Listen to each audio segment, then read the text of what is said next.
Okay, we're live.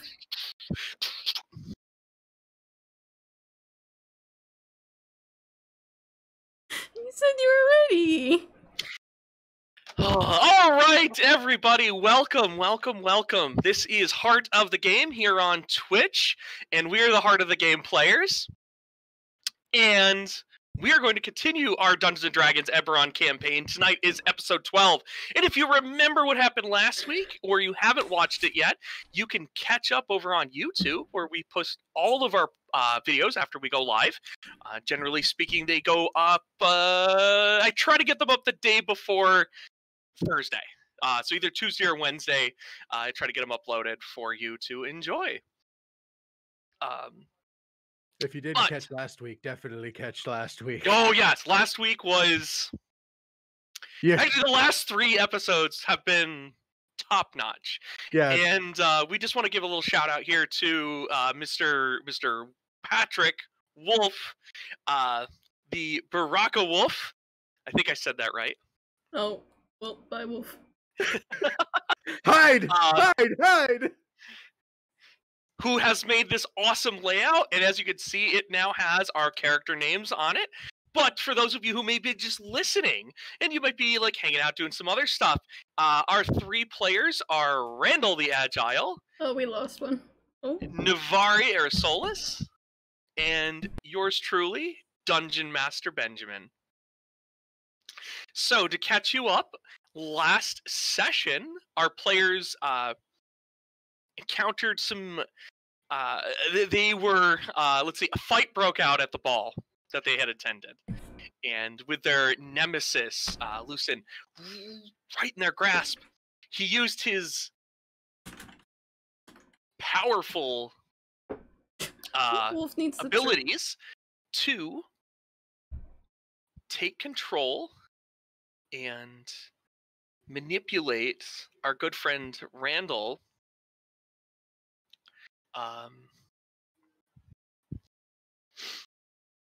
in order to make his escape.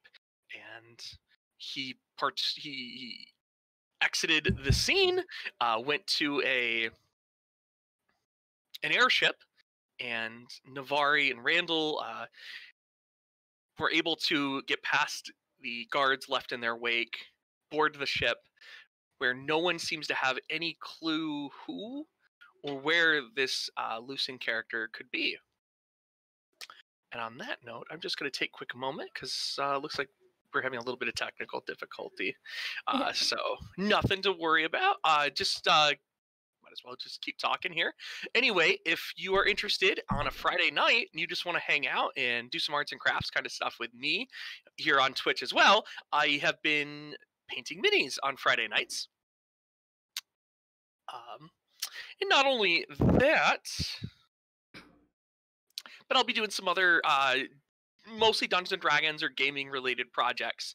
Mostly D&D. Like, lately, the minis have been Battletech, because that's just, like, a little project I've been working on. I have 1 miniature for that left, but I have a lot of minis. I will never run out of minis to paint for D&D. I can assure you all of that. And it looks like Wolf is coming back online. No.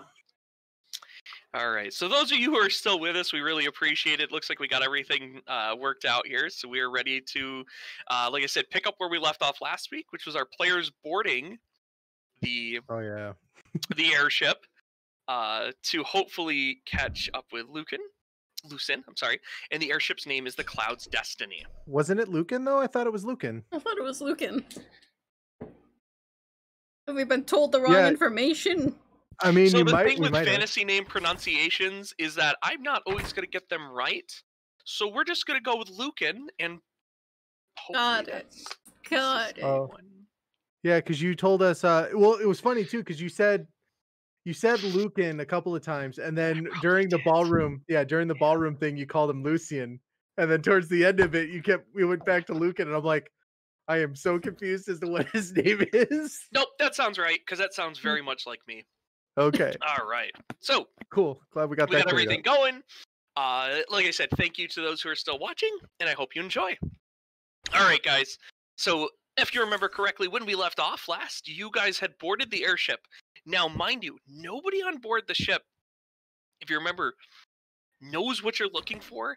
Your paladin ability to detect undead, evil, those kind of auras, something, like if he's on board, something is preventing it from functioning. And Right. we're not sure what. It was funny too, because I believe I talked to Navari and said something along the lines with, the magic as powerful as it is, if they're behind total cover, Mm-hmm. it's like it didn't even work. Yeah. So if he's in his casket, He I got probably nothing. is.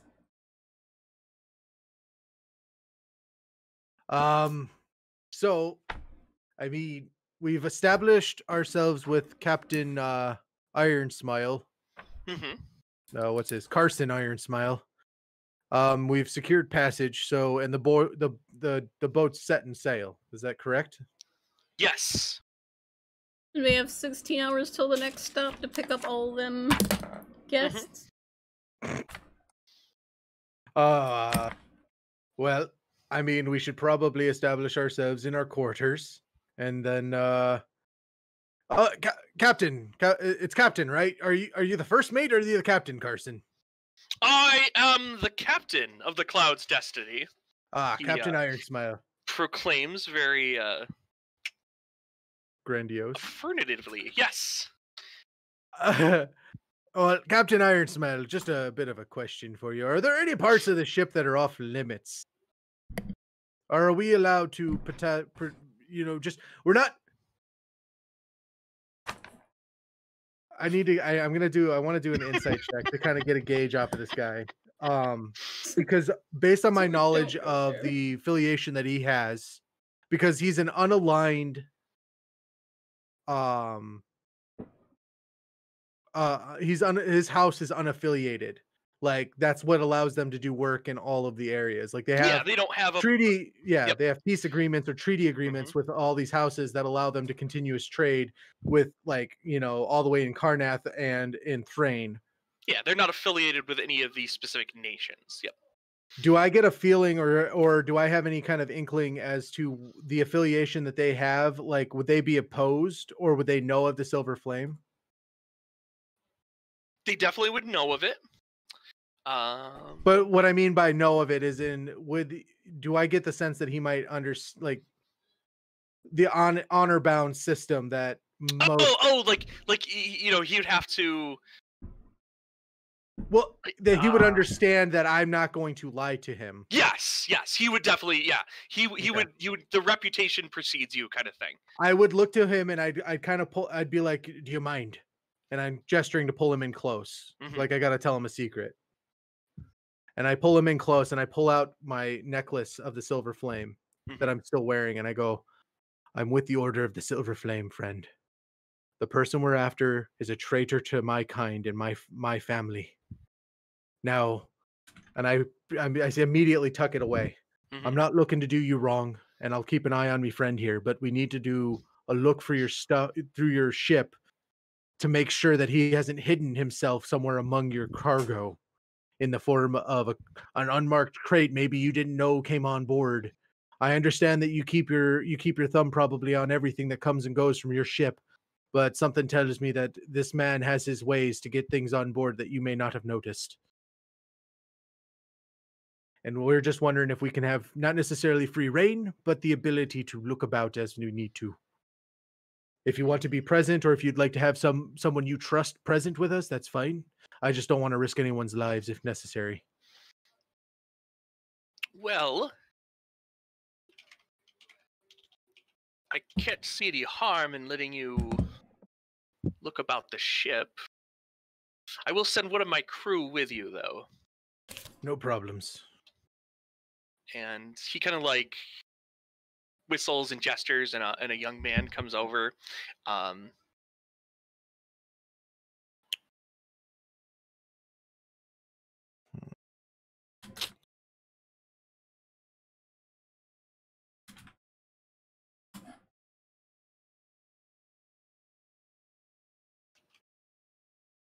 Oh, darn. I was hoping that might work.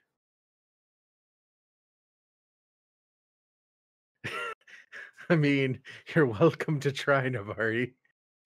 I don't know how big this ship is, though.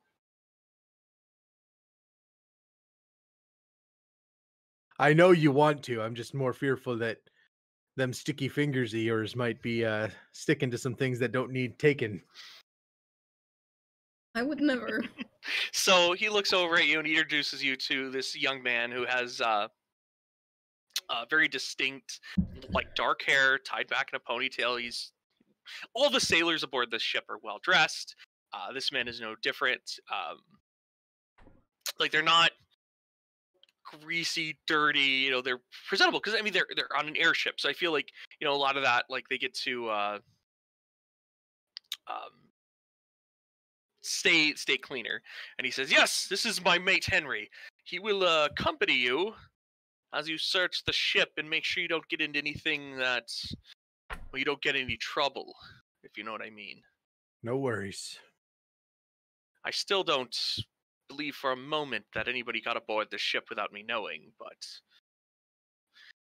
I don't feel you have any reason to lie to me about this, so... I'm like, I look at him and I go, do I look like a dwarf that would lie to you, friend? He simply kind of like shakes his head and he hands up to the wheel to take control of it. And Henry like looks at you guys. You can see he's very young. He's someone who's fairly new probably to this kind of work. He can't be older than 18. So he hasn't seen like he's being able to see a lot of the world because he is on an airship. However, he's still like kind of has that like excitement. Green. Yeah, he's still green. So like he just has that look to him. And he approaches you guys. So, my goodness, hi. It's not often we get dwarves and tieflings aboard our ships. Mostly it's just stuffy, rich passengers who can afford us and cargo, stuff like that. Things the captain, as he puts it, just make us money and keep us in the air because that's where we'd like to be. But the two of you, I mean, you must have seen some wonderful things throughout your lives. But yeah, let's we'll take you to the cargo area, please. Let's go. And he starts leading you guys down. Yes, Navari. I was gonna say probably while Randall was talking, Navari was like walking around. Oh, like you were like so you were wandering. Well, not like too far, just like looking, like close by, wandering around close by. Okay, I gotcha. So mostly, Henry would have been talking mostly to Randall in his statements there. So he says, "Well, Master Randall, is it right? Is that what I overheard?" You don't have to call me Master. Just call me Randall. Okay, yeah. I'm Henry. And yeah, let's. So you're looking for a stowaway? You really think someone could have snuck aboard? Now, Henry, I know the excitement's getting to you, lad. I can tell. I've been there. I know that rush of adrenaline. I need you to keep this low. Like, no mention it. Like, after we've cleared the ship, if you want to talk about it, I can tell you war stories from here till you're blue in the teeth. But for now, we got to be quiet about all of this at least until we've assured ourselves that he's not, that what we're looking for isn't here. And I'm looking at him deep in his eyes to kind of look for that like shine or glaze that seems to be over most of the people that Lucan's affected. Okay. He does not seem to have that. His eyes look perfectly fine. All right. Navari comes back eating an apple. Where did you get that, lass? I found it. Does Henry make a kerfuffle about it? He looks at. He's like, "Hey, the captain said those apples were for him." Hold it out, Tom. No. I don't. I enjoy what I do too much to upset the captain. But Randall, you fought in the war? My goodness. Yes. And I believe Navari, you've got some tales too from the war, huh? Both of you fought in the war. My lord. Yeah, Oh, but isn't that that exciting? I it, was just I was but a lad of, I was only 15 when it ended. I the wind remember down reading wasn't pretty. in the papers what happened in Seir on the day of mourning. It was just, man, I don't envy anybody who had to be there for that. But anyway, we don't travel over Seir. It's far too risky, the captain says, and I trust his judgment on that. Uh, but anyway, yes, let's please, if you'd want to follow me. And he grabs a lantern, and it has a very small bit of light to it, and he just adjusts the cover. So you can see that it's it's an enchanted lantern, so it'll always burn. So they Right. don't have to have open flame on the ship. The exterior decks typically don't. The upper deck doesn't have a lot of lights on it because the elemental ring between the air and fire elementals that keep it afloat and propelled provide enough illumination for the upper decks. But below, um, you do need that. So he takes you guys down to the cargo area, and you can see it's like 75% full of its its total Oh capacity. wow. And there's a lot of barrels, there's a lot of crates, a lot of boxes. And he's like, oh yeah, most of it's just regular foodstuffs, things like that. There's some, if you look over on the wall there, you see like all these long um like pallets of wood. And he says, that's some special stuff indeed. That is soar wood, and that is what this ship is made out of. It is the lightest material that is also sturdy and safe enough to be able to manufacture these ships. Uh, Quite a thing, you know. I've been learning much about that. Unfortunately, I myself will never develop a mark of my own, so I'll never be able to fly one on my own. But it What is a makes you think you'd privilege. never develop a mark, Henry? Well, I am, as old as I am. I feel that my time for that is past. I've seen and heard of people well into their middle ages developing a mark. Perhaps for the dwarves and stuff like that, Oh the no, I'm long-lived talking humans. races. I'm talking humans, lad. Really? People in their 30s and 40s possibly developing a mark. It does happen. Hmm. If it makes you feel any better, tieflings can't get the marks. Well, I mean, if you do develop a mark, it kind of sets your path for you. You lose a bit, because most likely you end up working for your house, associated with one of the branches of the house, and then somebody else is your boss. See, I have all of the privilege. I was able to choose to Yeah. join this crew and ship and get to partake in this wonderful life. I mean, don't get me wrong; it's hard sometimes, but most of the time it's quite fun. I've gotten to see a lot of the world. I do hope to someday get to travel to Zendrick. Oh, yeah, it's just the stories I've heard, the things I've read in the Chronicle. My goodness, have you ever been? Have you seen the giants or the elves, the wild elves of the jungles? I don't think I've been to Zenmark. Okay, I haven't been. As far as I don't know that Randall would have gotten sent on any missions. There's a potentiality that he might have, but I don't. If there was, it would have been long forgotten during his 20-year catatonic state. Yeah. Yeah, and most No. Unfortunately, lad, the war stories I have are a little bit more mundane, I guess, based on your grandiose telling of it. But trust me, there's still enough to make your hair curl. As he's pointing things out, Navari, I'm expecting you to probably kind of shadow since I'm keeping him distracted Mhm. and to do your own thing to kind of look, but I'm also trying to target him to look for things that seem out of place since he's familiar with the ship and he's familiar with because it seems like the cargo that's on the ship right now is just for a long voyage because they haven't picked up any of their passengers. There might be a crate or two that might be tied to a specific delivery, Mhm. but it feels like most of it, like more than 50% of the cargo is tied to just this is what we need in Yeah, order to travel via through sky I'm gonna be for searching. 16 days. Yeah, I'm gonna be searching around.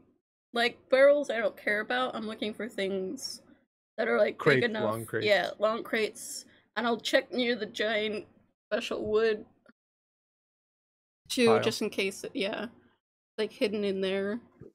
But yeah, I'm gonna watch where Navari goes, try and keep an eye on her a little bit as to where she dips off to, and then steer Henry while telling him stories and tales of the And war. once in a while, I'm gonna pop up like back, behind them, just be like, and then just.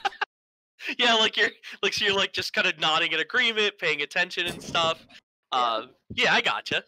And making it seem like she's been there the whole time, while technically she's probably gone this for more kid than is half. like, I say kid, but he's not like young man. This young man, is just completely like, whoa, like, man, like a real explorers, adventurers. He's getting that little hero worship in. Right, and I'm not. So that's the thing. Randall doesn't really care. Yeah. For the what is it? The glorification that comes with it, or the honorifics that come with being an adventurer and being what he is. He just he does it because he knows it's right, and that's what it means to be somebody on the path of good and justice. So what he's doing is he's, like I said, I'm steering the conversation to keep him distracted away from Navari, while also having him try to find or locate things that seem out of place on this ship right now. Okay. So if there's crates, like, because I feel like most of the crates are going to be unmarked, but they're going to be the typical stock of what he's used to. Yeah. And I'm going to kind of describe to him what I'm looking for in a size of an object that might contain something like that. Yeah. What was his name again? So his name is Henry. Henry. So what you're saying is you're looking for you're trying to point him to find casket-sized objects. Not well, it could be a coffin or a casket, because we didn't actually get a look at what they stole, and we don't have any kind of like. So I'm assuming that it could be in a crate. It could actually be a crate for all I know. But what I'm going to specifically be targeting and looking for is basically something that's anywhere from 6 to 7 feet long, that could be anywhere from 2 to 4 feet wide, and about 2 to 4 feet or 2 to 3 feet high in height off the ground. So I'm looking for that kind of stuff, and then I'm having him guide me. And then what I'm also looking for while I'm looking at these crates is hinges. Okay. On one side. Like, it doesn't have to necessarily have a handle, but it should have hinges of some sort. And how big is this hull that we're in? Because is there multiple decks for cargo, or is it just... There's one cargo deck. So is that the bottom like, so when you look at a ship, Ben, like if I'm looking at this ship from this is the top deck, and then like living quarters and stuff, and then below is the cargo. So we're on the bottom deck of this ship. Yeah, and then there'd be like plates on the top. You'd pull them up, and then you could send your right, your like block and tackle. Yeah, to pull out your nets that would go straight through, and then like the second layer of the ship would just work its way around that. And there's no like sunlight coming in here, right? Nope. No, it's pitch black in here. Yep, not down here at the bottom. It's pitch black. Was making sure. And you have dark vision, right, Navari? Yes. Okay, and so do I. So I know that Henry's got his little lantern. I'm actually going to silently mutter and have something kind of ready, Ben. Should it seem like something is happening or something is about to happen, I'm gonna have protection from good and evil. Okay. And I'm basically gonna put that on Henry if it comes down to it. And then I'm gonna smash the crap. And then I'm gonna smash the crap out of the vampire that tried to do it. I was gonna say we're gonna have to defend. Yeah, I'm basically gonna cast that on him and then tell him to run back up topside, and then we're gonna deal with the vampire. That's the intention. If I have to, I'll tie him up in that net and drag his butt up onto the deck and watch him burn. Don't worry, the magical items will be fine, and then we can just summon the sword up and go back home. Yeah. I mean, I really don't want to go back to Carnav. Back to Carnav. Most Navarius jobs were in Carnav. Thankfully, I didn't have to deal with them too much doing what I did. And by most, I I mean wasn't all, I think, yeah, except for I some. wasn't quite high enough ranked during my time as a Templar Knight to deal with that. And you see a 1,000-yard stare coming off of Randall as he takes another swig from his flask with his fine dwarven whiskey. It's okay. I wish I didn't have to deal with that. I can understand that, lass. I understand that wholeheartedly. So, Henry, does it feel like any of these things, does it feel like any of these things are standing out to you? Any of these crates seem, And do I like they find don't anything? belong. She says, well, sometimes we make some off the books, as the captain calls it, deliveries. But nothing, I don't see anything here that would be in that regard. Generally, Henry, it's, things like alcohols, pipe weeds, things that are a little bit more, they Ra- charge us a little more to bring into port, if you know what I mean. Randall immediately thinks of Phelan and the hidden compartment on his ship or his little wagon, and is immediately looking for the exact same thing on this ship now. Henry, where do you keep them?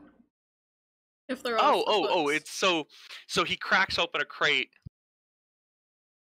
and he says, well, you see, a normal crate goes all the way to the bottom, and he like pulls hay out and he shows you guys, but we have special crates that have a false bottom to them, so we can hide things underneath. Do And you we have have a any few barrels that do the same thing. do you have It's any crates very that are clever. super long and super deep and a little bit wide that have that same thing? Not not currently. Well, there Not is this one, and he points to this. He takes you to like the back, and you see this crate that's probably like 11 feet long, maybe 12 feet. It's not super deep, uh, but it's very long. It has a top that would lift up and off. yeah. Um, he says, "Well, sometimes when we want to bring in weapons to some because adventurers always need new gear, and sometimes we're the ones to help deliver that kind of stuff." How uh, how deep is this crate? that's a great about 4 feet, so like Sure. it's pretty So tall. so 4 foot deep crate, which means a 2 foot object would fit underneath it in a place if they needed to. Hmm. Hey, Um, hey, Henry, can you take like 2 steps back from it? yeah, can you take like a 5 foot step back and Randall pulls out one of his crowbars Navari and just he's like, Does not what are you, Randall? I promise we'll seal it back up if there's nothing in here. And he has like he shows them a hammer that he has, a throwing hammer, Okay. and he sticks it back into his belt pouch and he's like, okay, you ready for this, Navari? Just in case. We're not or just stabbing put. nothing unless we know it's in there. So I should put my And then rapier away. no, you keep that crap out and ready in case something jumps out at me. I want you to kill it if it comes at me. You keep that out in case he jumps out at us. Watch a rat jumps out and just like you just see Navari skewer it, and I'm like, hey, dinner later. So Randall's gonna go down along the sides, and well, I think what he'll do first before he pries it is he's gonna tap Hmm. along it to listen for hollow spots. Does any Okay. of it sound like it No, it has a there's different cadence? no, there's enough stuff in it that it feels pretty solid. Okay, so it doesn't have like any air pockets or anything that sounds off No, to the because rest of it it. probably has filler in it. Okay. To pad, like which is most likely hay, straw, to pad whatever items are in there, just to keep them from rocking back and forth, because it is still a ship, and so it is going to have that sway to it, even though it is an Right. airship. I'm gonna keep an eye on Henry as well. Okay. Yeah, I don't want him that far away from us. I literally want him within 5 feet of us, so that he's Hmm. just standing behind me and off to the side of Navari. So if something came, Okay. we have at least a chance to try and stop whatever's Yeah. happening. Yeah, it makes sense. But I'm gonna start if I after tapping it I don't hear anything, I'm gonna go along it and just start prying it up and get the lid off. So he's looking over his shoulder to make sure nobody's coming, because like he's like on the he's like, you know, I don't really want, should be doing this, but it's really cool. Right. Yeah. I like his attitude. He's got his head's in the right space. Yeah. I think I might like him better than Phelan. Oh, I liked him better than Phelan after I talked to him for 5 seconds. I mean, wait, Phelan's not here, right? He's not here. No, he wouldn't be on an airship. Remember, like you guys ditched him. Well, he also wouldn't be on an airship. Wow. He made it quite clear he wouldn't be coming anywhere near this freaking ship or the port. Like, we'd be dragging him kicking and screaming with rope gags in his mouth, trying to get him onto this ship. I was thinking about saying ball gags. Thought about it. Yeah, that's right. But yeah, so I'm prying it up and keeping it low, and then telling Henry to close out the light. I don't want the light. I want it to be completely pitch black in here, because me and Navarre can both see. Oh yeah. He'll be blind though. All right, so he does as like you ask, and he turns out the light, and he just gets very quiet.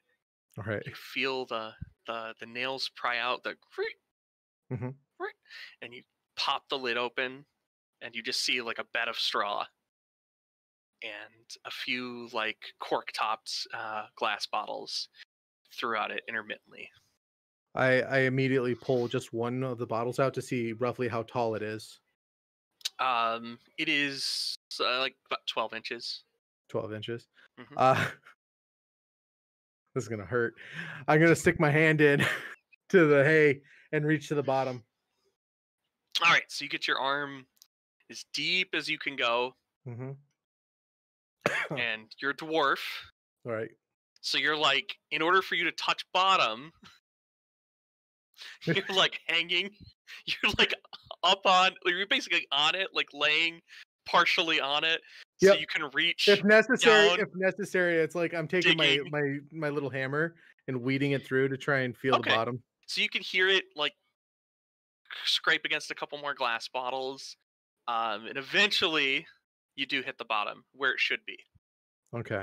And this is in the dead center of an 11-foot wide thing. Yeah.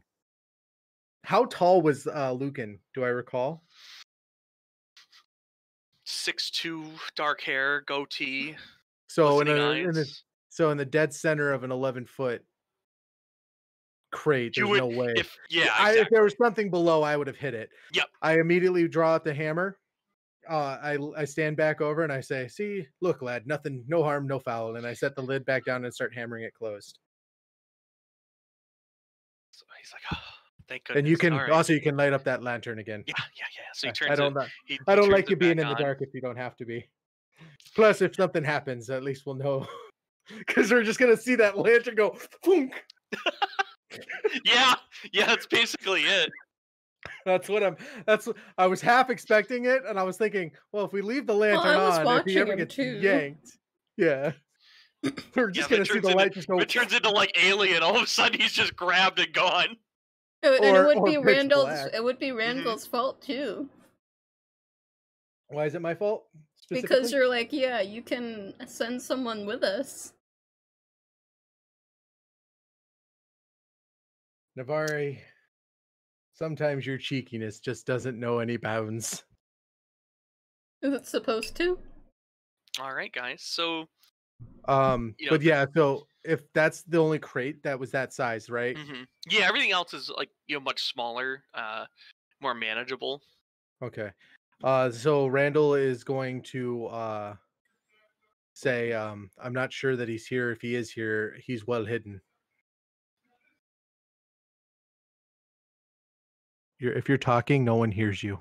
We can check passenger rooms. Yeah. Yeah, we could absolutely. I don't know that he would travel with the cargo unless he was trying to be discreet. But if he earned his passage, he might be in a room. Yeah. And Henry, if you remember, this was made by Lady Naya, yes. Lady Naya, and she didn't know he was. Correct. She made arrangements for him. Yeah. She made the arrangements by Henry. Do you have any Do you have any dealings with the passenger log? No, no, no, no. Just the captain, right? That's for the captain and his first mate. Gotcha. Let's go look at the rooms. Out of curiosity, the room should all be pretty much empty except for the ones that me and Navari here procured, correct? There's a couple more passengers right now, but as early in the day as it is, like because like the ship left very early in the morning, and we're still in that zone. Everybody's a lot of asleep. people haven't woken up yet. Right. So if you go knocking door to door, no. Why Well, do and you think I'm we're trying to gonna gauge knock? because you said that the ship left at 6 in the morning, right? mm-hmm. Plus all the time talking with Henry here, and then the time dawdling underneath the ship, searching all the crates. Yeah, it's I about don't know 9. how.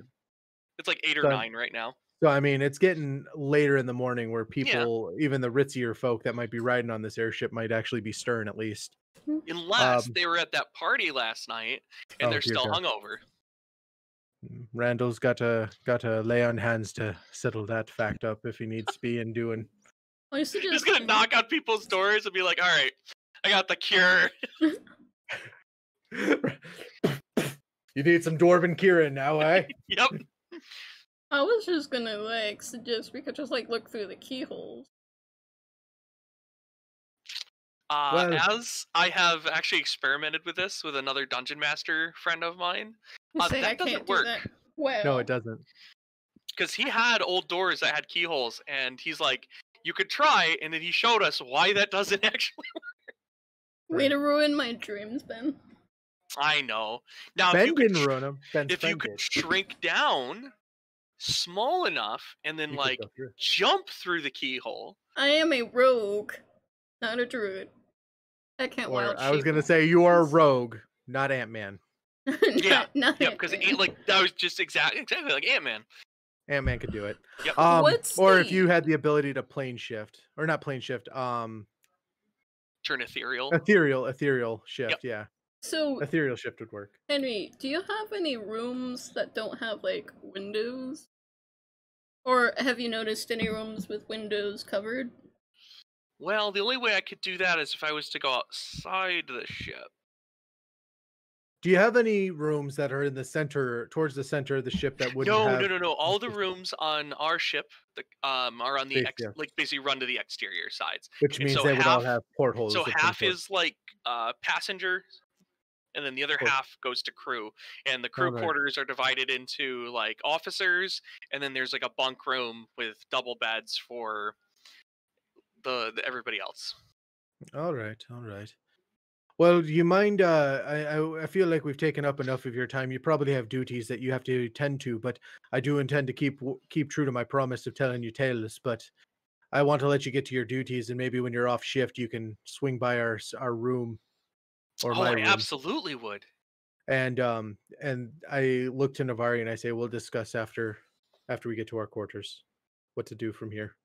Are we sharing quarters, or do we get our own? Well, I figured we probably have... Oh, did we not? We didn't... That wasn't enough money to pay for our own space on this boat. It was... Okay. Not on this trip, because he's got others. Don't worry, Navari. I'll sleep on the floor. I like stone anyway. Wood's pretty soft compared to stone. Yeah, that's true. And I've got a bedroll. It's fine. Actually... So do either of you guys get motion sickness by any chance? Does it affect you in any way? I just wonder. Normal?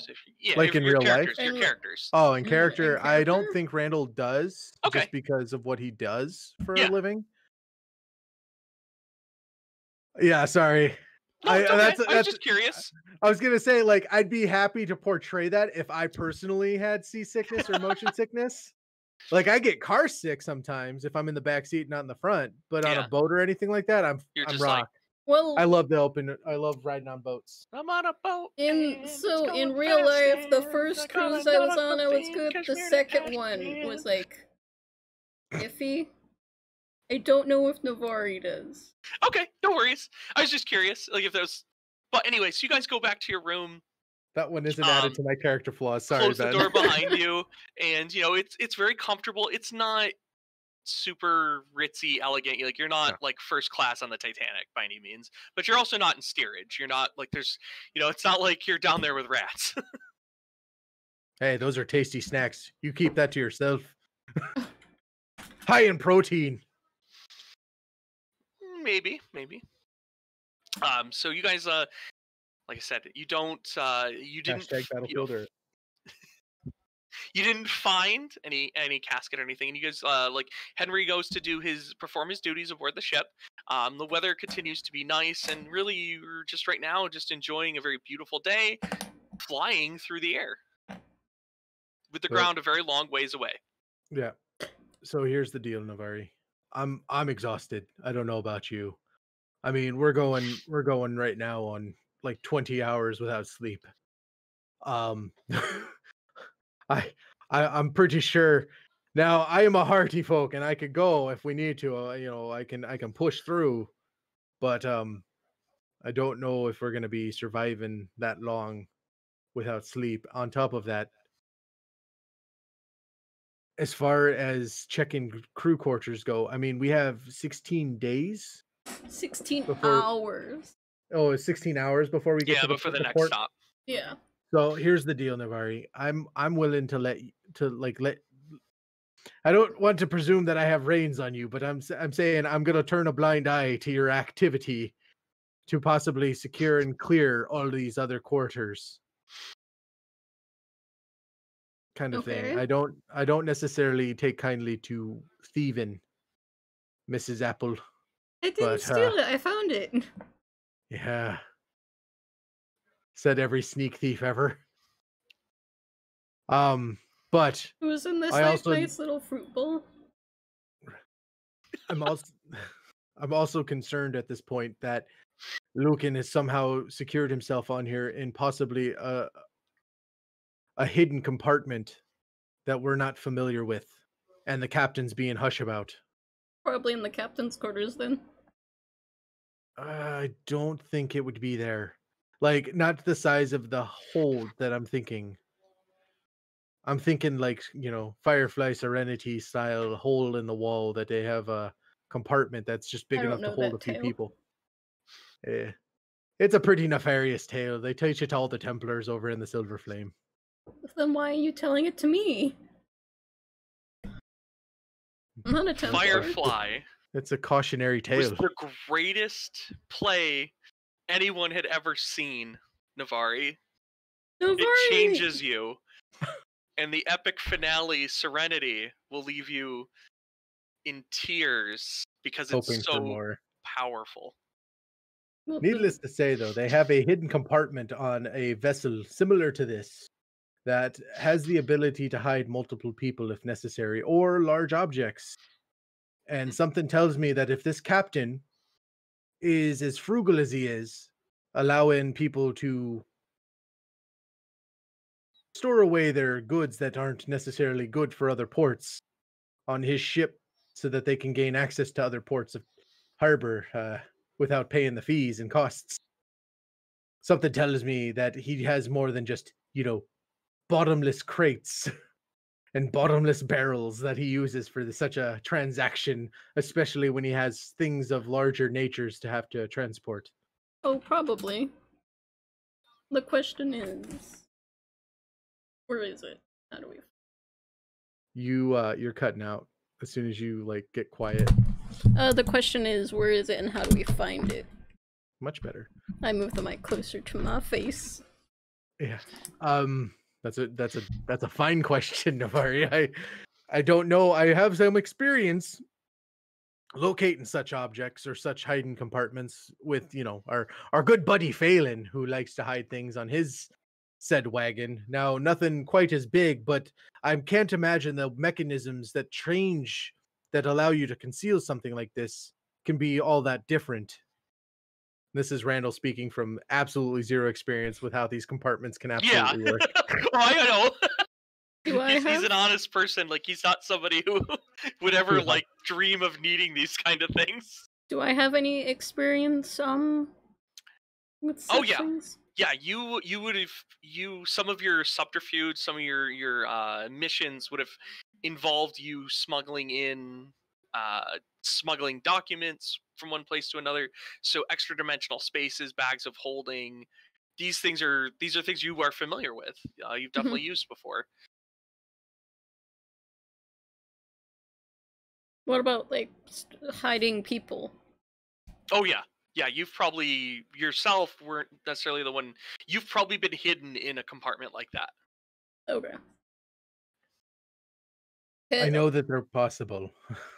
I'm not naive to the abilities that a hiding compartment such as this would hold on such a vessel that is willing to break law and regulations to get things that aren't meant to be in other places. Yeah, they definitely exist. With Oh, I'm my saying that this ship has them. oh yeah, There's no way it doesn't. with some of my knowledge, Ben, could I like get like general areas where it might be, or no? Yeah. Go ahead and roll an intelligence check. Oh, can't wait to roll I low. mean, something to keep an eye out for, Navari, when you're looking for something like that or thinking of a space for it is places where they've left they've purposely buried or places with what looks like large seams in the planks, like Yeah. where a bunch of Uh, different planks seem to come together. 17, Ben. Okay, so you would know that like something like that, typically on a ship, not necessarily like an airship, is going to be in the cargo area. Because you're going to need to, if it's you're hiding people or anything big, it needs to kind of be able to have a smooth transition. Like it can't be Mhm. suspicious that you're bringing it there. So it's easy to dress somebody as a dockhand or a sailor, and then just shoop, make them disappear. Mhm. Mm, we might want to like double check the cargo bay. Oh, absolutely. I wasn't expecting us to find what we were looking for with our good friend Henry with us, but I also knew that the captain, after expressing that need, wasn't about to let us just search the cargo hold Yeah. without somebody being around. And while I half expected him, after finding out who I was and what I'm about, that I wouldn't lie to him, and therefore I wouldn't allow someone to steal from him or myself. I expected to be let down there by ourselves. That didn't happen. So, since he didn't want to let it happen the first time, we're going to make it happen the second time. What I'm expecting is that we can maybe get ourselves a night's rest, because quite frankly at this point I'm knackered. I've got nothing left. I've tapped almost all my spells and all my magical divinations that I can do for the day. Hmm. Um and I'd much prefer to be in tip-top shape when I assist and or kill Lucan. Yeah. If we sleep, sorry. How long would we have before more guests arrive? Ben. So if you guys were to sleep now, It's like 10, 11 o'clock in the afternoon or morning. So like 8 o'clock at night, or 6, 7 o'clock at night, you'd be looking at about 6. So which you means would we would have have like Uh, 2, 3 hours. you'd have about another 3 hours. and it'd be Okay. sunset. Yeah, then we're Yeah. looking at sunset. Yep. Okay. Which I admittedly, dealing with him on his turf with nightfall fast approaching doesn't feel ideal to me either, lass, but I don't know what else to tell you. Well, with the sun setting, there's still sun out.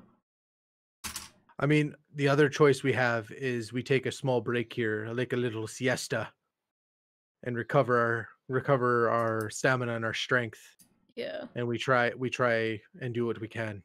We might want to block the door. How about a 250-pound dwarf? Does that work? Sure. Okay. Randall sleeps in front of the door.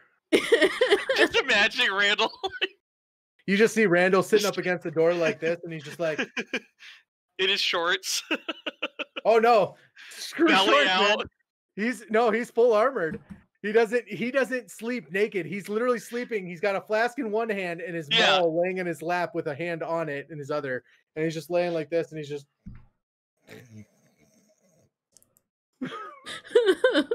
So if somebody Yeah. was able to just try to discreetly get in by unlocking and then opening the door, they now have a armored dwarf roadblock. Like literally 250 pounds, because I'm let's see here. I'm Mhm. 195 and I'm wearing 65 pounds of armor. So plus another 10 pounds for the maul I'm carrying. Yeah, I'm a Yikes. big heavy object in Yeah. front of that door. Yes, you are. Randall isn't he's he's not fat, but he's also not like he's not light. He's a Okay. very heavily muscular dwarf, Yeah. and he's just got a very stocky, big frame. So he wears it well. That armor was a little bit of a blow when I actually looked at it. I was like, man, because if you look at my weight alone on the character sheet I weigh an additional 87.7 pounds. So that's 270, almost, no, 280 pounds plus in front of that door. Well, that's how I, just say it. Is that it's my armor. That's why I'm so heavy. I gotta remember next time I weigh myself to take it off. I always weigh myself naked. It's the best way to go. I should try that sometime. Yeah. All right. So. Just. Ugh. I don't often like to look at myself that way, but anyway. Hold on. There you guys kill me. You do that. You kill me all the time. We try. All right. So you guys get some sleep. Gets to like 6 o'clock in the afternoon, early evening. You know what I mean? And dinner is being served on the ship. You can smell from the galley like a fine meal. It smells like there's like a ham being cooked, well seasoned, maybe a little spicy. Definitely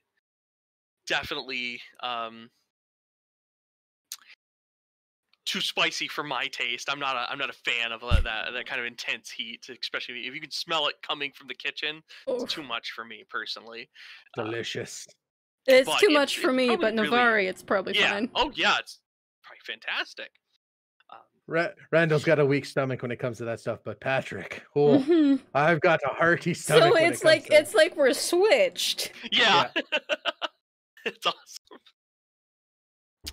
Writing on character sheet, hates spicy food. Got it. So you guys have woken up. Like I said, it's about 6 o'clock. What would you like to do? Well, go ahead. What's up, Navari? No, I was chanting Cargo Bay, but go ahead. Oh, I was just gonna say I expect there to be a knock at this door any second now. Probably within the next couple of hours. Now, here's my problem. You know me, Navari. I'm not stealthy. You don't want a 250, 280 pound dwarf going cling, clang, cling, clang, clang down the stairs trying to follow you. It would be a good distraction. Following you into the cargo bay. You're right. Absolutely. I agree. But I also don't want you going down there by yourself without that would be me terrible. being at least nearby. So I'm thinking what I'll do is roughly how much time do I feel like I might have before Henry? Because I would have tried to establish that with him, like what his work shift might have been and when he might have had some downtime on the ship, because obviously he's got to sleep. He's kind of like pretty much like if I was a betting man, I would say he's probably like waiting behind the door, like one of those like where he wants to like no I can't be too eager, like he wants to like so basically we open the door and he's there. Yeah, and he's gonna just be like, oh, I was just cleaning this. Right, I was just cleaning this door. So I looked at Navari, just scrubbing the door next to you. So I looked at Navari and I go, look, I'm probably gonna have to tell a few tales. I've got some fine mead, fine whiskeys, and fine let's just put it like this. I'm basically a bar room right now. I've got plenty of alcohol stored up in this bad boy. And something tells me this Henry fella isn't gonna be too keen on drinking. So how about you do some perusing, maybe check some of the doors nearby. Okay. Give me like 30 minutes to an hour. Okay. Let me see if I can tell him some tales and get him a little drunk and knock him out in our room. Or if you want to do it faster, give him the strongest stuff you have. Well, I've got some. Oh, that's right. Randall recalls buying some of that whiskey, like a small three-gallon whiskey barrel of whiskey Oh yeah. that Phelan suggested. That's that Yep. like super gut rot stuff. Yeah. That's really freaking strong. It's basically 100 proof or 90 Oh my proof. god. Yeah, yeah. Or no, not Just 90 proof. Sorry, 90%. It's like 150 proof. Yeah, it'd be like it's like 150. So yep. just Yeah, remember. Sorry. It'll knock you out if you're not a seasoned drinker. Yeah, or resistant to poisons. Yeah, you're resistant to poison. Just remember he is a kid, so don't give him Oh, enough don't to worry. kill him. Yeah. I gave you your coming of age ceremony. Consider this his.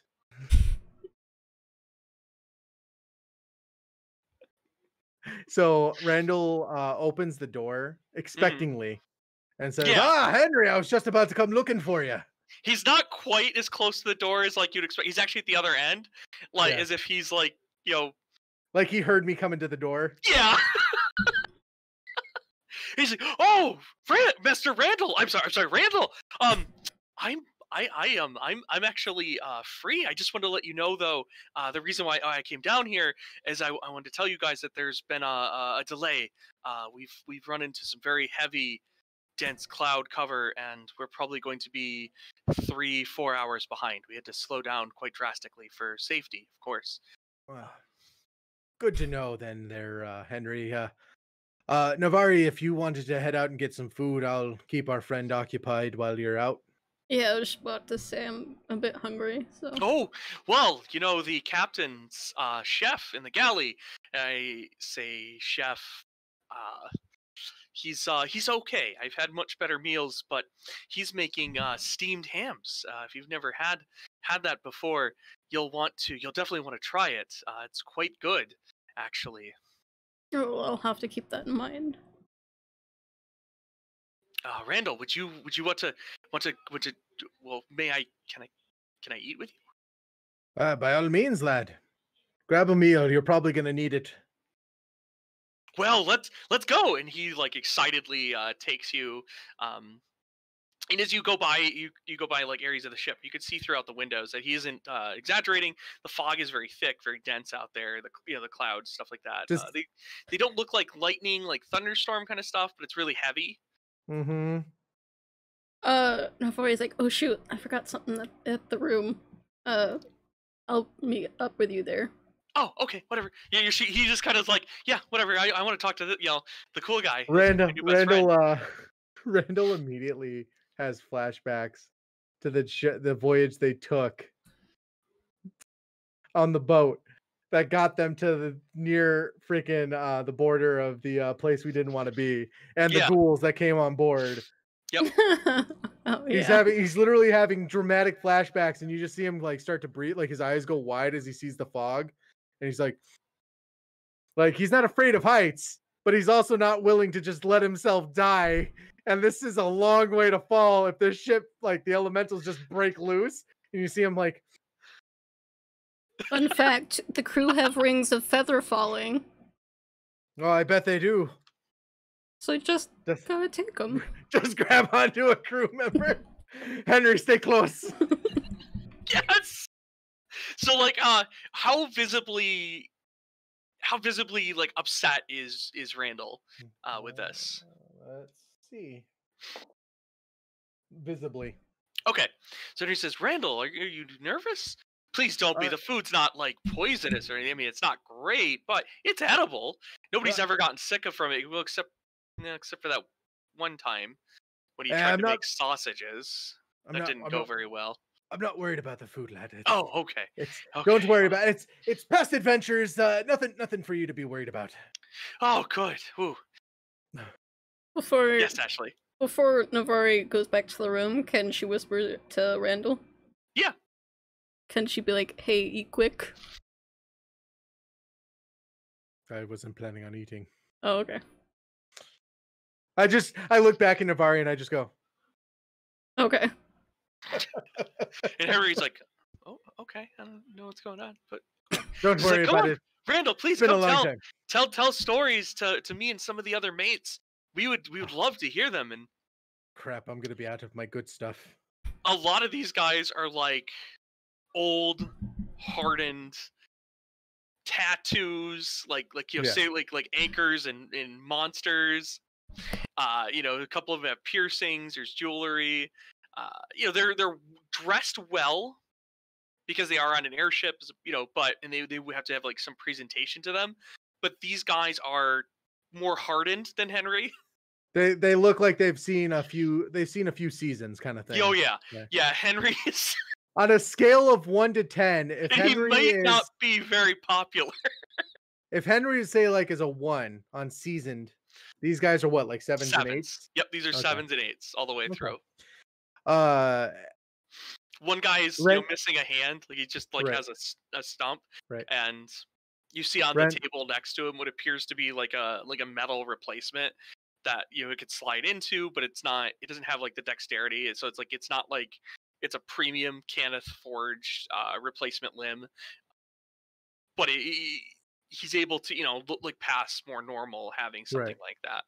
So what Randall's gonna do is the ones that seem like they've been around the block more and they've experienced a life that no one else has experienced, kind of thing, like the ones that have lost limbs, they obviously have tales of their own.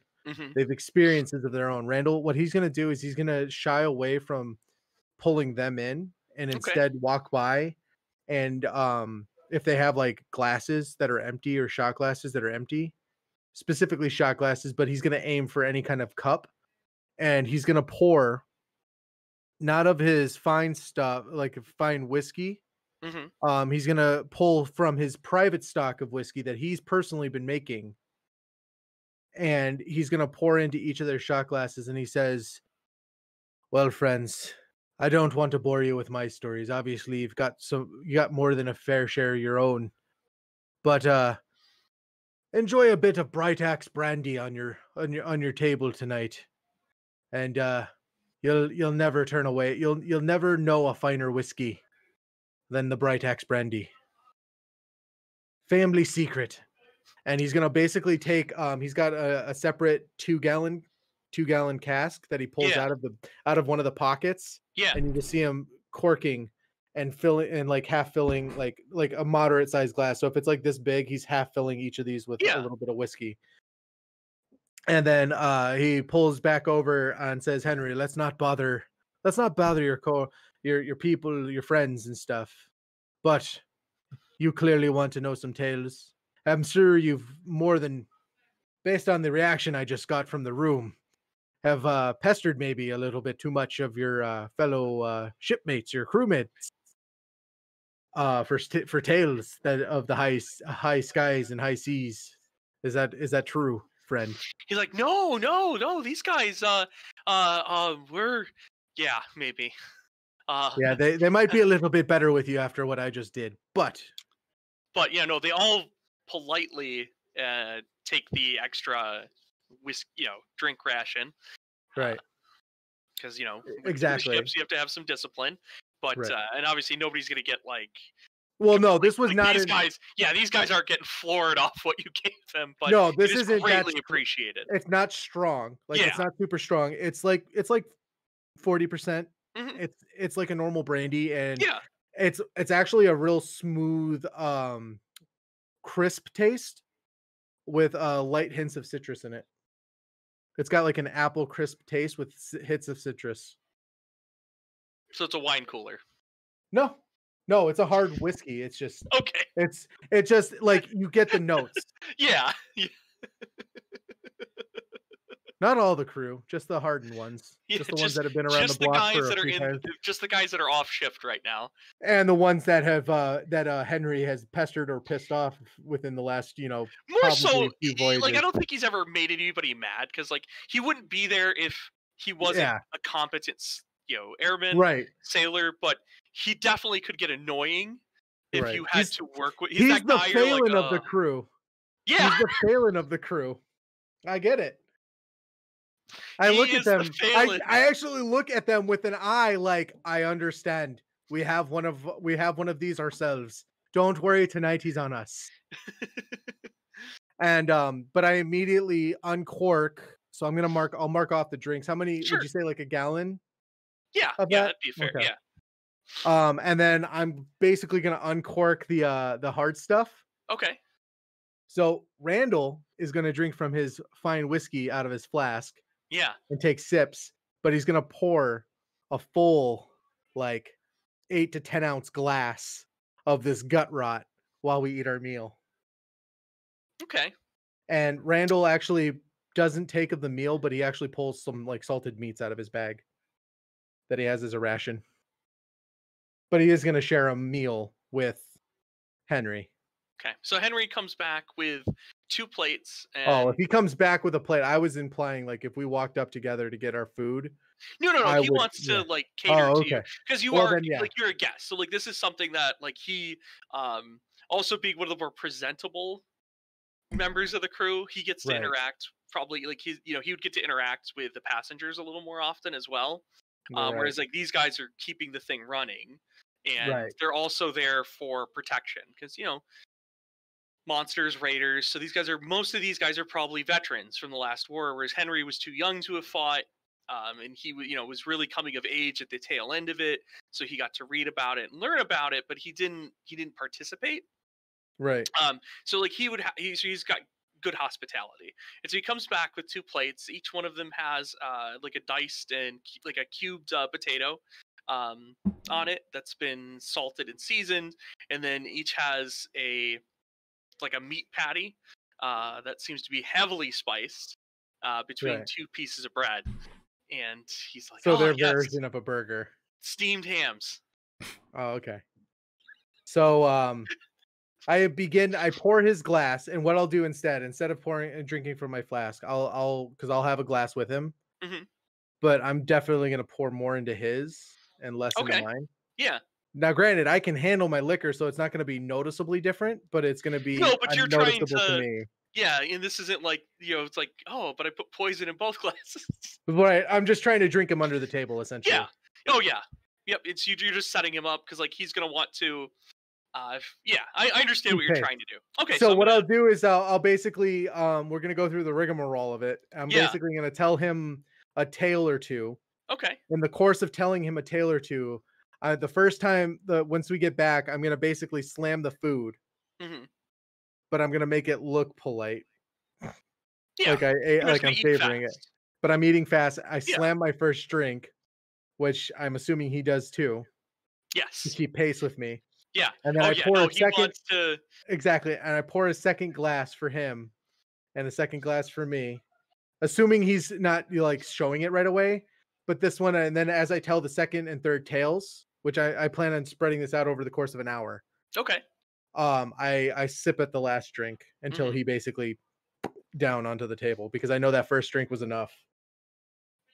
So now you're just waiting him out. Pretty much. Yeah, You're I waiting told for him to Navari hit it. 30 minutes to an hour. Yep. Yeah. Okay. And I know that if we slam that first drink after 5 to 10 minutes, about 30 minutes later, he's going to be feeling it, because I've been feeling it before. I know that feeling. It's not good. So I've been there. Just to be clear, I've frequently in my younger life, and maybe Mhm. not so younger, I've been the Henry, where Yeah. and I have been in situations where I've been playing catch up. It doesn't end well. No, it doesn't. It Don't never ends well. overconsume. But yeah, so basically what I'll do is I'll basically drink him out. Mhm. Whatever he doesn't finish in his glass, I'm gonna walk over to the people that I feel like he annoyed the most. Like basically the ones that seem like they had the most to tell. Sure. And I walk over to him and I'll be like, lad had a few too many. This is what's left of his glass. It's not the best stuff, but not as good as what I gave you guys earlier, but divvy it up amongst yourselves. And he, like I said, he's not gonna be feeling great. Send him to my quarters in the morning when he wakes up, and I'll put him right so he's not, screwed up for his shift. Hmm. And then I walk back to Navari. Okay. So Navari, well, that hour is going by where Randall is distracting Henry. What are you doing? Because I imagine you're not just waiting. No. If I know Navari. No. most definitely sneaking around the quarters with the elven cloak. Okay. Like, so are you like breaking into the different? So you're picking locks and going into the different cabins. I'm seeing what are they all locked? Yeah. If I like listen, does it sound like there's any noise or like everyone's gone? Roll a perception check for me. God. I rolled high last time, so it'll probably be low this time. Yeah, it's a 10. Okay. So the first, like, you don't hear anybody in. So like, there was very few passengers at this time, and like I said, you're on the passenger side of the ship. Because Henry and Randall went to the kind of crew, because Henry wanted to impress Randall, so he took him to the crew quarter kind of area, which is okay if you're with company, that kind of thing. Yeah. So you don't hear anybody in there, and it's safe to assume that they might be above. They might be dining with the officers. They could be. Yeah, I'm sneaking while I do this. Yeah. Or you've come across, like, or the room's just empty right now. Yeah. So you don't hear anything. Yeah, but yeah, I'm probably checking out the room. Okay. So the first few rooms, you pick the lock, you look around, you don't see anybody, you sneak inside. They're not being used right now. So there's no signs that there's been anybody in them. They're all very plain but nice. They have their open windows, and as you look out the window, you also notice that it has gotten very cloudy, very, very dark, kind of gloomy for this time of day. So it's still like, around 7-ish, that area. So it's still a bit early for sunset, but it is dark, which is, just concerning. And that is why the ship, you guys were informed that it's going to be on a longer route. So then the fourth room you enter, this room has a guest in it. At least somebody is staying there. There's nobody in it currently. Yeah. You look, the bed is a little bit disheveled. As if somebody's been probably like resting on top of it. The blinds for the window are actually closed. Okay. And in the closet, there's a personal chest that somebody would have for traveling, like a suitcase. There's a few bits and baubles, what looks like to be a thing of cologne or perfume. It's just in a glass bottle. It's a liquid with a stopper on it, but it wouldn't be something. It's not. It's kind of adorned. It's hard to tell the identity of the person from just those couple things. Do you want to like look through their chest? Do you want to examine the room more thoroughly? I'm going to look through the chest, not like spend a lot of time, but see if there's anything that looks familiar in it, like clothing or anything. Okay. Maybe a mask. Yeah, it is locked as well. This lock is a little better than what's on the door, but it's nothing that you're not able to overcome with just a few more seconds used. Yeah. Because of your skills. And so you start going through it, and you notice it's mostly women's clothing. It has a faint scent of a perfume on it, so it's well maintained. There's a very beautiful jeweled dagger in the chest as well, amongst another pair of shoes, some like rolled up scrolls. They could be letters or something. But jeweled dagger, though. Your inner Randall is saying, "Don't do it, Nari.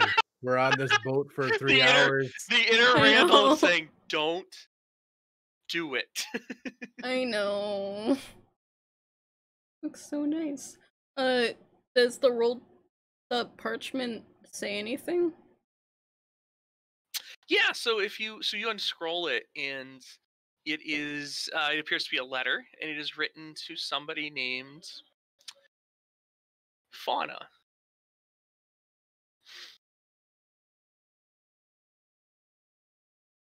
Thanks, Fauna.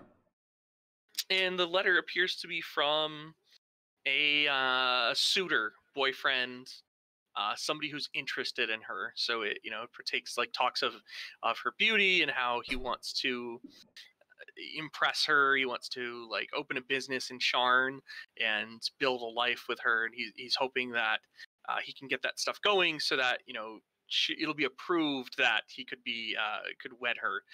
Very personal kind of letter. Halfway through, when I get an idea of what it is, I just put it back. Okay. And I'll leave. So we know he goes after vampire goes after pretty lady, so I'll keep her in mind. And I'll leave. There was no one in the quarters, right? No, nobody was in the quarters at this time. Just put Fauna down. Just looking through the clothes, can I tell, is she higher up, middle class? Middle class. Okay. Yeah, middle class for sure. Alright, I'll leave and keep looking. Okay. So you go through another couple of empty rooms, and then you find, so after 2 more doors, you find another room. You don't hear anything when you're outside of it, but you unlock the door, and as you're fiddling with it, you hear a voice, a little bit gruff. He shouts out, "Hey! I didn't ask for any service! Why are you trying to open the door?" I turn around and leave. You just turn around and leave. Yeah, don't say anything, you just go? Yeah, and hide.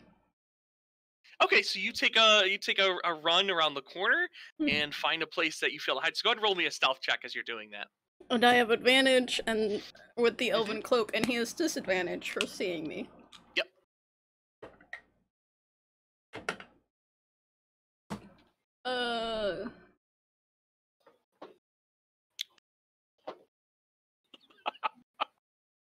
24. Okay. So you run around, you duck around the corner as this relatively short gnome. He's just like almost just above that 2.5 mark. So he's very short. He has blonde hair, and it's done in a very unique kind of look to it, where it's like spiked back, almost best way to describe, be like an anime character. Mm-hmm. He obviously has some kind of gel or enchantment to keep it to look like that. He's a very sharp pointed chin, and he's just kind of in a white shirt that's a little puffed up. And he's got his shoes. And he says, "Hey, who out there was trying to get my room? Who are you? You're not a robber, are you? I didn't ask for room service, so just leave me alone. I'm busy. Nobody out there, huh? Nobody?" Out of curiosity, how long into her hour of me being at the thing dealing with Henry is that? Like, am I coming around a corner listening to somebody yelling? You can hear. So you've left Henry passed out, and you could hear like just the faintest, like somebody shouting. And then Navari, like, she's in your line of, you're like, you could like, the cloak is kind of helping her disguise herself, but you kind of get that glimmer, like almost like that predator kind of thing where she's hiding. So I see Navari, and I'm just like, she's in your line of sight directly, right? But you just hear that, who was trying to get in my room? You just see Randall come around the corner, listening to the screaming, and just going, looking at Navari, like assuming that's Navari. Navari's just smirking, and just Randall going, "You're supposed to be the sneaky one." Is he saying that to me now? The corner, and he's gonna walk around. But I'll look at Randall and be like, "He didn't," or like mouth, "He didn't see me." Yeah, I know. Clearly. And he's going to walk around the corner. He's just going to look at you like, and he's going to walk around the corner stumbling. Okay. And pretend to be drunk and be like, "Oh, that wasn't my room." "No, it wasn't, you drunken oaf! What do you think you're doing? Aren't you see, I'm a very busy man. I have very important papers to do, very lots of work to do, and I just found out I'm going to be late. I'm supposed to have a meeting where we're landing. What on earth do you think you're doing coming to the wrong room? Are you crazy?" A little bit. And you're very loud. Well, of course I'm very loud. Now leave me I'm alone. sorry. And he turns and he goes into his room and he slams the door. And if this was like somebody who is stronger, it would probably have more profound effect. But it's just like, But it's just like, "Pink." And Randall turns around and goes, Navari is have just something like good. giggling into her hand. I have something for you, Navari. What do you have? This evening, like when we woke up, I spoke with the goddess. I do have the ability to detect evil and good in a way that I couldn't before. Okay. And I can do it up to 30 feet in an aura around myself through all objects, so long as it's not more than a foot thick of stone I or thought an you were gonna inch say thick of wood for a steel. moment. No, but I can see through all objects basically, as long as it's not more than a foot thick in stone or an inch thick in steel. Hmm. So Um, also, I've been going through rooms, and yeah, so clearly. not that room. So there, if the vampire, so still like mainly just targets like women. There is one like a few doors down from us. She's not there right now, but like Worth middle remembering. class. Someone's taken I a got you. fancy to her though.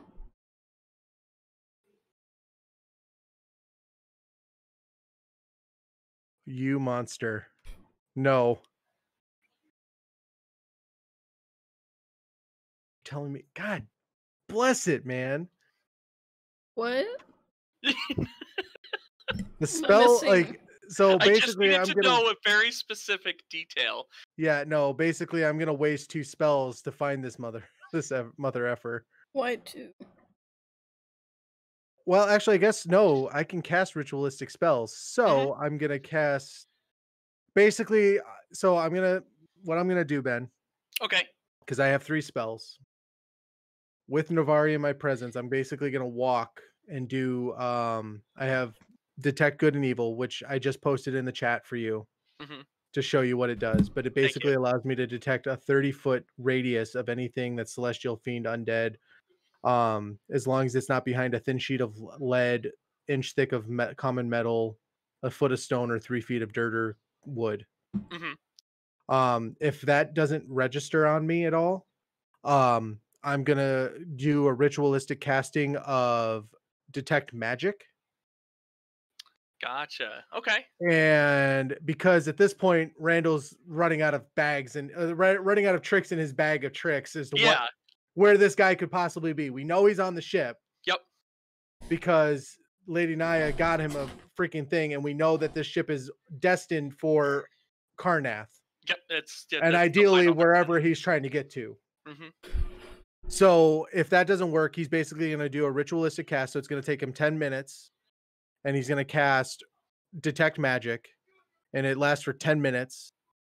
And during the duration, I can sense the presence of magic within 30 feet of me. And if I sense the magic in this way, I can use my action to see a faint aura around any visible creature or object in that area that bears magic. And I learn its school of magic, if any. The spell can penetrate most barriers, but is blocked by 1 foot of stone. Same thing. Yeah. So Yeah. while I won't necessarily be able to see beyond an extra dimensional space, as you put it, but I'll be able to sense some kind that extra dimensional pocket space, the magic that created it. Yeah. So like if there's a wall in the yeah, exactly. He sent that message in the group chat, and I was like, "You son of a!" I was assuming because you couldn't sense him before it was an extraterrestrial, whatever space. Extra dimensional. Yeah. Extra dimensional space. Extraterrestrial space. But the problem I have with that is that the first thing I did is designed to it can be blocked by total cover. But Ben didn't know that when he told me that the first time that he said, "No, I don't sense anything." So interesting. So yeah, but that was the mindset that Randall had, is that this spell is a little bit more limited because it's an ability I can innately enact. Yep. And it doesn't really cost me as much. Mm-hmm. Whereas the second one cost me a spell and can see through a lot more, but yet I still didn't pick anything up in the course of 30 minutes. So the next thing I do is obviously detect magic to try and find any magical hotspots essentially on this ship, because he used an extra dimensional glove to hide the sword. Yes, he did. And while I don't think Phelan has the capability, at least not as of yet, his entrepreneurial business has not expanded to the point of extra dimensional pockets on his cart. No, that we he's know doing it of. the old-fashioned way. He's doing it the old-fashioned way, which is the experience Randall has, but he also understands that extra dimensional pockets would be an interesting way to hide Yeah, something. because like you have the handy haversack. But the problem is that You most things saw him can't. use a glove of storing. Yep. But the thing is that those extra dimensional pockets don't allow things to breathe. So if they need air, Do vampires need to breathe? But he's undead, so he doesn't yeah, need this air. guy doesn't need to worry about that. So yeah, so that's the next. That would be the next step. Is that Randall's gonna walk with Navari, and he has 10 minutes of detect magic to discern magic of any kind other than what's on them, which isn't much. I think I have one trinket, and you have. She has the cloak. I have the cloak of Elvenkind. Yeah, but you're like, it's things that you're aware of, and then of course there's the elemental binding around the ship. It will which would take a second to discern out, but yeah. I have the scarf of disguise. I have the boots of Holtstrax. Which I still haven't given you back the scarf yet, but I'm sure I will. It took me.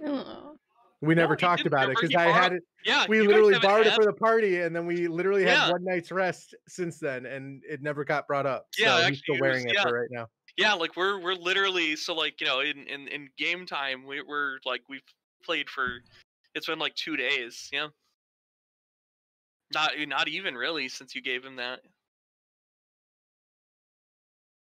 I really want to know where Fauna is now.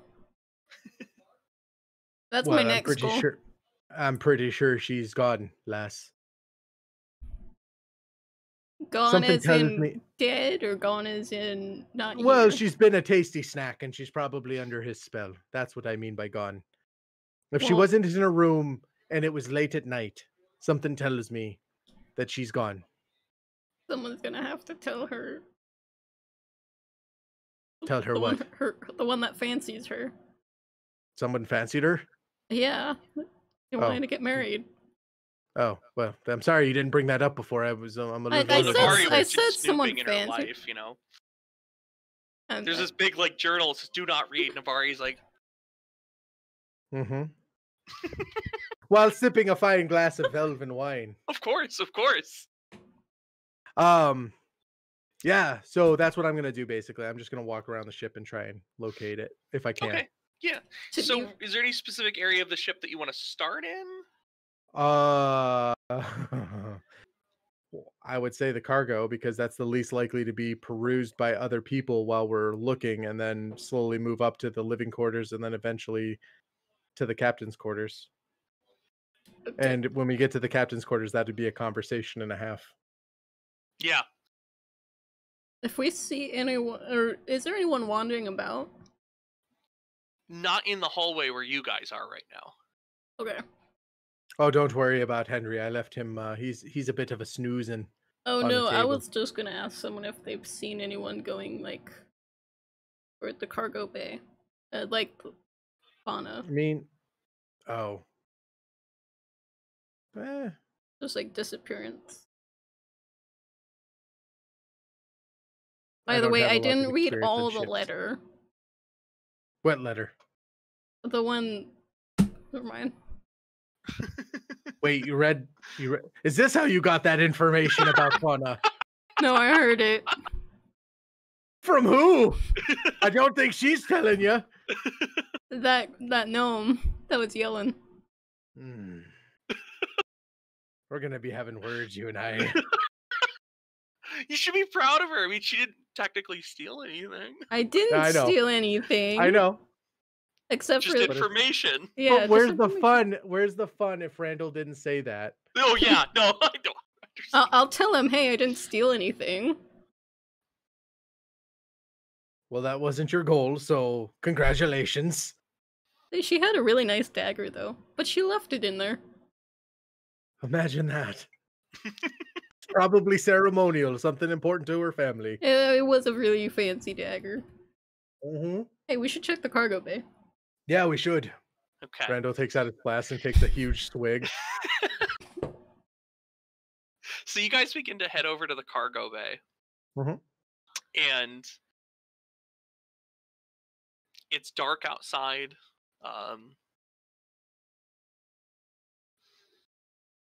Dark outside. It's dark in here. Yeah, it's dark in here too. Dimly, it's getting a bit chilly. And you This hear is unusual. a bit of shouting from the deck above. Footsteps, clamoring. It seems like a lot of haste in everybody's voice. You can hear a muffled scream from the crew quarters on your way down. Get up! Get up! Get up! Get up! People springing from their beds. What convenient Everybody timing. running to the upper deck. Randall immediately heads to the crew quarters where Okay. the mess hall was for them, Yeah. and he sees Henry passed out on the table. Right? Yeah. He walks over, slaps him on the shoulder, and dumps 5 points of healing into him. Okay. Yeah. To cure him of his poison from the alcohol. Yep. It says, "Wake up, lad! Henry's like, Things are about to hit the fan." oh, Mr. Randall, I'm so sorry. I just had the most wonderful dream. I was riding a dinosaur. Have you ever seen a dinosaur? I've heard stories and read things about them. I've even seen drawings of them, but I've yet to see one in person. Another Nope. time. We have seen a Navari- dinosaur. Not the point. You got to get your butt up on deck. Navari is Oh. running by, yelling, "Come on, Randall!" Yep. And he's heading up deck to see up on top to see what's going on. Obviously, a Alright. storm of some sort. So you get to the top of the ship, Mhm. and you guys look out behind, and you can see a smaller airship following behind. The captain is at the wheel, and he screams out, "Raiders to starboard! Battle stations, all of you! Passengers, get below deck!" We're below Well, deck. clearly we're not passengers, so let's stay up on deck. Some of the crew members run to the sides of the ship, and they begin setting up ballistas that were kind of like, hidden in the floor kind of thing. So like they pop open hatches, Yeah. they bring these up, they Like set the spring-loaded bows, they're ballista. getting arrows. There's guys grabbing spears, handing them to each of the crewmen. This is where it seems that the more grizzled and more hardy, those older guys. This seems to be like their moment to shine. The ship behind you. I want you guys to roll perception checks. You look at it. Navari, I'm just going to let you know now that if you're going to try and convince Randall to not assist these gentlemen in whatever's happening up on deck, you're going to have to roll a persuasion check. I rolled an 18. For perception. Good. Yeah. Good. 6. All right. So, Randall, the thing is like, you're in the air. This is not your element. There's a lot of cloud cover, fog. You still see the other ship very clearly. But Navari, you see some smaller elements beneath it. And these almost look to be the size of rowboats. And each of these smaller craft that seem to be just kind of like gliding, for lack of a better description, seem to have like about half a dozen figures on them. And there's 4 of these coming towards the Cloud's destiny. Can I shout that? Yes. I shout that. Okay. So they, like you shout, "Raiders, Raiders!" Pointing out to the to the skiffs coming at you, and the rest of them are shouting, "Prepare to be boarded!" I look forward to seeing your persuasion check. And that is literally where we're gonna stop. Oh my gosh. Oh, you're not going to even let her roll the persuasion check to see if she can convince Randall to go below deck? Nope. We're gonna save that for next week when everything is going berserk on board. When we have Fly Yes, Land No Part 2. Part 2. Anyway, everybody who tuned in to watch tonight, I do apologize for the technical difficulties we had at the beginning, but we got through that really quickly, and that was fantastic. I just want to say thank you all for checking out Heart of the Game here on Twitch. It always makes me super happy. If you are watching this on YouTube, that's awesome too. Hit subscribe if you liked it. Hit like, leave a comment. Tell your friends, tell somebody out there who might be interested in Dungeons & Dragons or just something geeky in general that, you know what?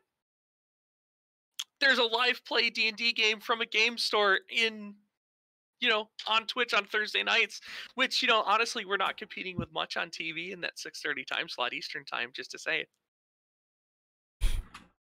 it. But yes, again, thank you all for who tuned in to watch. Everybody who's given us a follow so far, we truly appreciate it. And the best way you could show your appreciation is that if you are a gamer, is going to your local gaming stores. Okay. It is the best way that, in my opinion, you could show our store support is, by, if you're in the local area, shopping with us, and if you're not in my local area, going to your local store, because without those in-person customers, without people, like showing their support, even if it's just like a set of dice, if you just come in to pick up the latest D&D book once in a while, or if you do comics, stuff like that, getting those from your small businesses really does it does help a lot. It goes tremendously. It keeps us thriving. It keeps this element of our geek community alive.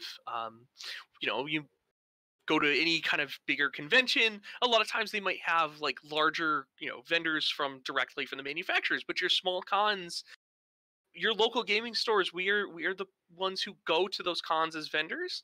Not only that, but I personally will attend conventions when, the world is at a place where we can do that safely and practically, and I bring our store's collection of demo games, which are just full board games that we are able to procure for doing game demos to teach people about them, but we bring them so we can set up board game rooms at cons. So like if you were like, we have time between panels or between, we want to go to the cosplay contest later, but hey, oh wow, there's all these board games. You could try one out at a lot of conventions, things like that. So it's a lot of stuff that your local gaming store can help provide with.